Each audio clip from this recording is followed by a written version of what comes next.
Bonjour à tous, nous sommes le 11 juin, samedi 11 juin. Je vous confie à Notre-Dame, bien sûr, en ce mois de juin. Tous les samedis, nous pouvons nous confier à notre Mère du Ciel. Je laisse le Reine d'Aigle aussi nous emmener sur ces rivages de Marie. I Surrender. Très très belle chanson que je vous invite à découvrir. Et la Reine d'Aigle, pas besoin de la découvrir, elle est magnifique, cette chanteuse chrétienne. Nous fêtons Saint Barnabé.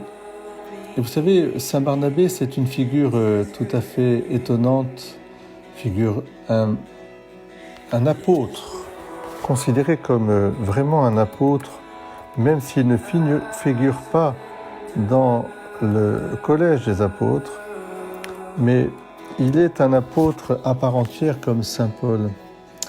C'est lui, Joseph, surnommé Barnabé ou Barnabas, c'est un juif lévite lié à l'île de Chypre et qui tient une place donc vraiment importante dans les actes des apôtres.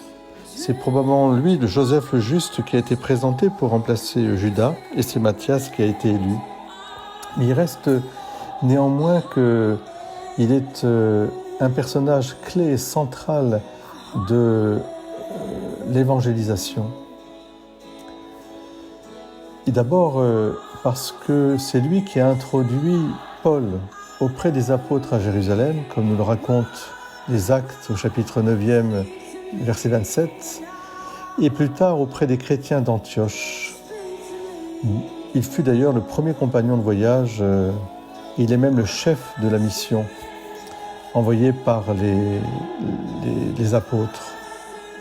C'est dire toute l'importance de ce Barnabé, Saint Barnabé.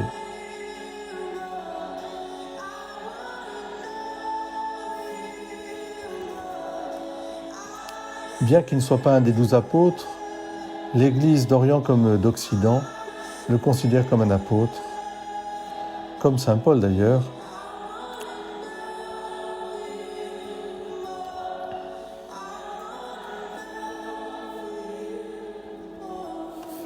Il est au cœur même de la controverse qui amènera au premier concile de Jérusalem, controverse de savoir s'il fallait imposer les rites et les coutumes juives au monde grec, on va dire au monde païen, considéré comme païen par les Juifs.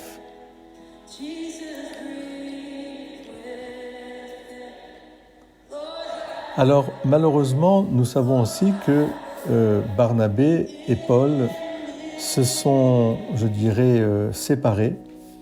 Lui dont le nom signifie fils d'encouragement, fils du réconfort, fils de la consolation, Barnabas. Oui, ils se sont séparés parce qu'ils ne trouvaient pas un accord au sujet de la composition de leur équipe lors de leur second voyage apostolique. Barnabé voulait emmener Marc, mais Paul n'était pas de cet avis. Donc ils ont formé finalement deux équipes. Paul et Silas partirent pour la Lycaonie, tandis que Barnabé et Marc s'en allèrent évangéliser Chypre. Voilà, c'est là que s'arrêtent les données fondées sur les documents fiables remontant au 1er siècle. On nous dit que Barnabé serait rendu dans l'île de Chypre pour évangéliser. Il serait là mort martyrisé près de Salamine. Quoi qu'il en soit, nous savons qu'il est vénéré à Chypre comme son évêque, comme le fondateur de cette église. Ce qui est important pour moi, en ce samedi, c'est que nous nous considérions tous comme des serviteurs et des ministres du Seigneur et que nous acceptions les charismes divers et différents, les routes un peu différentes que le Seigneur peut nous amener à prendre, mais que, ô grand Dieu, nous ne perdions jamais l'unité dans la charité.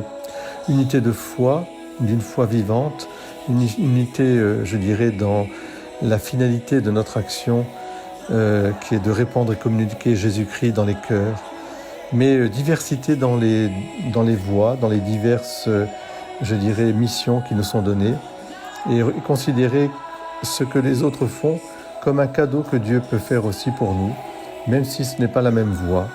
Alors que le Seigneur vous bénisse et qu'il vous donne cette ardeur, cette, je dirais, missionnaire, et peut-être de bien ressembler aussi à Barnabé. J'aime beaucoup ce nom, Barnabé, qui signifie donc, je vous le redis, fils du réconfort, fils d'encouragement, fils de consolation. Saint Barnabé, priez pour nous. Amen.